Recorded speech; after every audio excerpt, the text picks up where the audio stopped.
પ્રકરણ 3 ગઢની રડ છોડો. ભાનુકુમાર ત્રિવેદી એક એવું નામ છે જેની કલમમાં માત્ર શબ્દો નહીં પણ દેશ પ્રેમ અને ચિંતા વહે છે.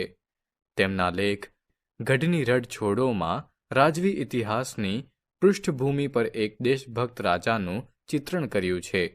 આ વાર્તા માત્ર રાજાશાહી સમયની વાત નથી પણ એક એવી ભાવના છે જે આજે પણ દરેકને સંસારવી શકે કે સાચી નેતૃત્વ શક્તિ માત્ર સિંહાસન પર બેઠેલી નથી હોતી પણ તે જાગૃત છે, ચિંતિત છે અને લોકહિત માટે સદાય સજાગ છે. કાજલ ઘેરી મીઠડી મધરાત સમસમ કરતી વહી રહી છે. પહેલા આણાની પરણેતરના પગના ઝાંઝરની ઝીણી ઝીણી ઘૂઘરીઓની જેમ લયબદ્ધ રણકી રહેલા તમરાના અવાજ એ રાતને વધારે શણગારી રહ્યા છે. કાળા ભમ્મર આભની તારલિયા મઢી ઓઢણી તો જાણે અસલ જામનગરી બાંધણીની છાપ ઉપસાવી રહી છે. બનાસની ધરતીના આથમણા છેડે રણની કાંધી પર વાવનગર વસેલું છે. હાલ તો તેની ઉપર નિદ્રા રાણીનો ભારે પ્રભાવ વર્તાઈ રહ્યો છે પણ વાવના રાણા વજેસંગજીની આંખમાં જરાય નિંદર નથી. એ વારંવાર પડખા બદલે છે, ઊભા થાય છે, તરસ લાગ્યા વિના પાણી પીએ છે. વળી રંગમહેલના ઝરૂકેથી દૂર દૂર દેખાતી વાવનગરની સીમ માથે નજરું માંડ્યા કરે છે. કચ્છના રણની કાંધે આવેલો આયવરુડી માં નડેશ્વરીનો આ વિસ્તાર છે. એવા આ પંથકના રાજમથક વાવનગરીના રાણા વજેસંગજી અંધારી રાતમાં દૂર સુદૂર કોઈ મશાલ સળગતી દેખાય તો પણ ઝીણી આંખે શું હશે એ પારખવા મથે છે. પોતે તો પ્રબળ શૌર્યના સ્વામી એટલે આ એમનો વ્યક્તિગત ડર કે ગભરાટ નથી. રાજા તરીકે પોતાના સંતાન સમ વહાલી વાવની પ્રજાની સલામતી માટેનો ઉચાટ અવશ્ય છે. એમાંય વાવના સીમાડે ખેતરમાં બનેલી આજની ઘટના એમની ઊંઘ ઉડાડવા પૂરતી છે. પાડોશી રાજના સેવકો અને સિપાઈડા ખેડૂતો પાસે વેરો લેવા આવી ગયા. એક ખેડૂતને બંદી બનાવવા પ્રયત્ન કર્યો પણ આસપાસના ખેતરોમાં ગાયો ભેંસો માટે 4 મૂળો વાઢતી 4 મહિલાઓ પોતાના ધારદાર દાતરડા ઉગામી ખેડૂતની વારે ચઢી અને પેલાઓને ભગાડી દીધા.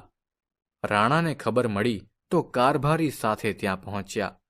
એ મહિલાઓને કહ્યું, જગદંબાઓ તમારી લીધે મલક ઉજળો છે અને આજે તમે હાંચી હાવજડી જેવું કામ કર્યું છે.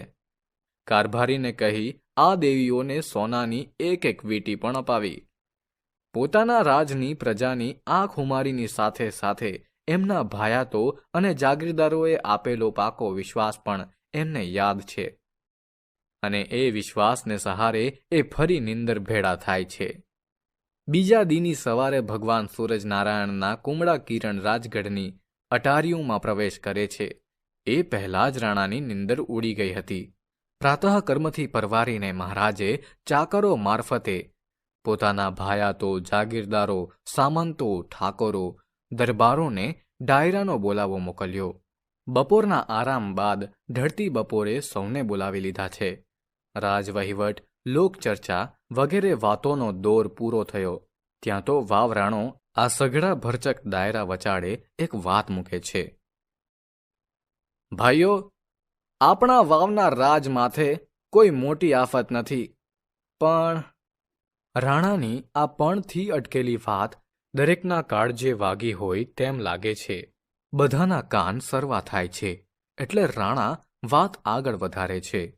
આપણી પાડોશમાં આવેલા રજવાડા આપણને નિરાંત કરવા દે એમ નથી.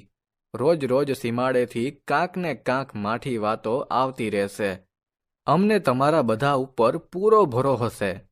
આ હંધુએ ઠીક તોય આપણે જાણે કે એમના દાબમાં રહેવું પડતું હોય એમ લાગે છે. મને મારી ચિંત્યા નથી પણ રાજની પ્રજાની ચિંત્યા તો કરવી જ પડે ને. પડોશના રજવાડાને આપણા આબરૂ, મોભો અને માન ખૂંચે છે એનું કાંઈ થાય? ઘડીભર સભામાં ચૂપકી દી છવાઈ ગઈ. થોડાક ગણગણાટ પછી તો ગરાસદાર ઠાકોરો, ચૌહાણ, સોલંકી, વેંજિયા વગેરે રાજપૂતોએ આ વાતને સાવ હળવાશથી લેતા કહ્યું કે બાપુ, ઈ વાતે જરાય ગભરાવા કે મૂંઝાવા જેવું નથી હો. અમે બેઠા છીએ, એટલે તમારે આવી ચિંતા કરવાની ન હોય. આપણા માવતરે આવા મગતરા સાથે ફોડી લેવાનું ભણાવ્યું છે. એ કાંકરી ચાળો કરે તો આપણે પહોંચી વળશું, જોઈ લેશું. અને સઘળાએ ડાયરાએ એકી અવાજે હા હા જોઈ લેશું ના સમર્થન સાથે હુંકારો કર્યો. અને જેમ વૈશાખ જેઠમાં તપેલી ધરતી માથે અષાઢના પહેલા વરસાદના ફોરા પડે અને જેમ ટાઢક વર્તાવવા માંડે, એમ રાણાના રુદીએ ટાઢક વળવા માંડી. છતાંય રાણાએ ફરી વાર શાંતિપૂર્વક બીજી દરખાસ્ત મૂકી કે આપણે એમ કરીએ, વાવનગરને ફરતો મજબૂત ગઢ ચણાવી લઈએ તો? એવો મજબૂત ગઢ બનાવીએ કે દુશ્મનો 10 મહિના મથે તોય દરવાજા ન તોડી શકે. સિંધના ઊંટ લઈને આવતા લૂંટારાઓથી પણ રક્ષણ થાય. શું કહેવું છે ભાઈઓ? બાપુ, એ વાત અત્યારે હાલ તો રહેવા દ્યો. અમે બધા ભેળા મળીને એ વાતે બરાબર વિચાર કરશું. પછી ગઢ ચેવો બનાવવો એ આપને જણાવું. ચિંતા ન રાખતા. આટલું સાંભળીને રાણાએ સારું ત્યારે કહી સઘળા ડાયરાને ભાવભેર વિદાય આપી અને ડાયરો વિખેરાયો. ત્યાં રાણો જાણે હળવો ફૂલ હતો. એ વાતને 1 અઠવાડિયું વીતી ગયું. રાણાનો ઉચાટ તો ઓગળી ગયો હતો, છતાંય એને ગઢનું શું થયું ની ચિંતા તો સેવી જ.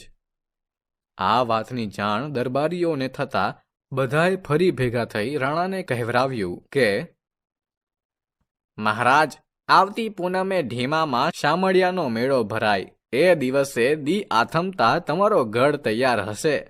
જોવા માટે પધારજો. દરબારીઓને રાણા માટે માન હતું. પ્રજાની આટલી ચિંતા બીજા કયા રાજવી કરે? વળી અહીં તો વારંવાર દુકાળ પડે એ વખતે કહ્યા વિના વેરો માફ કરે. ઉલટાની માણસોને જીવવામાં મદદ કરે. રાજમાં કોઈ માંદું પડે કે ઉકલી જાય તોય રાણા ખબર રાખે, તેના પરિવારની ચિંતા કરે. અરે, કોઈની દીકરીનો કર્યાવર કરવાનો હોય અને એ પહોંચી શકે તેમ ન હોય તો કોઈને ખબર પણ ન પડે અને એ પ્રસંગ રંગે ચંગે પૂરો થાય.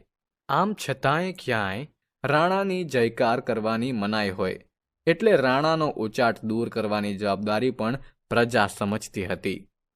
અને પછીની પૂનમની સંધ્યા થઈ છે. આભલાની કોરભર્યા ડાયરામાં રંગ છે બાપ, ખમ્મા ધણીને, શામળાની સોગંદ વગેરે શબ્દોનો પાનો ચઢાવેલી કસુંબલ આંખ જેવી દેખાતી હતી. એ જ ટાણે વાવના રાણાના દરબારગઢની ડેલીએ વાવનો રાજકવિ આવીને ઊભો રહ્યો છે. એણે રાણાને ખબર પાઠવ્યા કે બાપુ, તમારો ગઢ તૈયાર છે, જોવા માટે સીમાડે પધારો. રાણા ઘડીભર મૂંઝાયા કે ઈંટો, પથ્થર, ચૂનો વગેરે કંઈ માલ સામાન તો આવતો જોયો નથી, તો ગઢ કેમ બને? છતાં ભાયાત આગેવાનોની સાથે વાવના સીમાડે એ જોવા જાય છે. તો શું જુએ છે? સમસ્ત વાવ ઢીમાસુઈ ગામ પંથકના દરબારો, જાગીરદારો, સોલંકી, ચૌહાણ, પરમાર, વેંજિયા રાજપૂતો હજારોની સંખ્યામાં હાજર હતા. એકબીજાના હાથમાં હાથ પરોવી શકાય એટલા નજીક હતા. બધા જ ખુલ્લી તલવારો, ભાલા, બરછીઓની સજાવટ સાથે એક હારમાં ઊભા હતા. એમની સાથે જે મળ્યું એ હથિયાર લઈ 18 વરણ જોડાઈ હતી. રાજની પ્રજામાં જુસ્સો પ્રેરતી મહિલાઓ પણ જોડાઈ હતી. જાણે કહેતી હોય કે આ ધરતી માનો ખોડો અમે પણ ખૂંદ્યો છે. રાણો કંઈ વિચારે એ પહેલા એ કતારમાં ઊભેલા સઘળા શૂરવીરોએ રાણાને પૂછ્યું, બાપુ, શું તમને આ જીવતા ગઢ ઉપર ભરોસો નથી? તો એ માટી, કાંકરા અને ઈંટોનો ગઢ તમારે ચમ બનાવવો છે?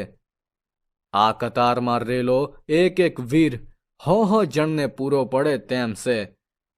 અમારી લાશો ઉપર થઈને કોઈ રજવાડું તો શું એક ચકલું એ વાવમાં પગ નહીં મૂકી શકે. પછી તમારે ચણતરનો ગઢ શું કરવો છે? અને પછી તો ઢીમા ધણી કાળિયા ઠાકર શામળિયાનો જય જયકાર આભમાં પહોંચ્યો.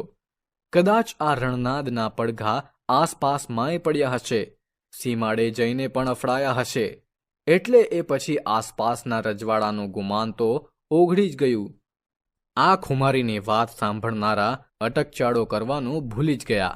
તેથી તો વાવના રાજકવિ કાનબાપુએ સ્થળ ઉપર જ ગઢમાં માટી ને ગઢમાં કાંકરા રે લોલ, ગઢરાણા ના લોપાઈ જશે લાજ રે, ગઢની રઢ છોડી રૂડા રાજવી રે લોલ, અને વાવનો રાણો ગદગર. આજે પણ આ ગીતના શબ્દો કર્ણોપકર્ણ સચવાયા છે અને વાવની જનતાને પોરસાવે છે. ગઢની રઢ છોડો એક રાષ્ટ્રપ્રેમ, શૌર્ય અને એકતાની ભાવનાથી ઓતપ્રોત કૃતિ છે.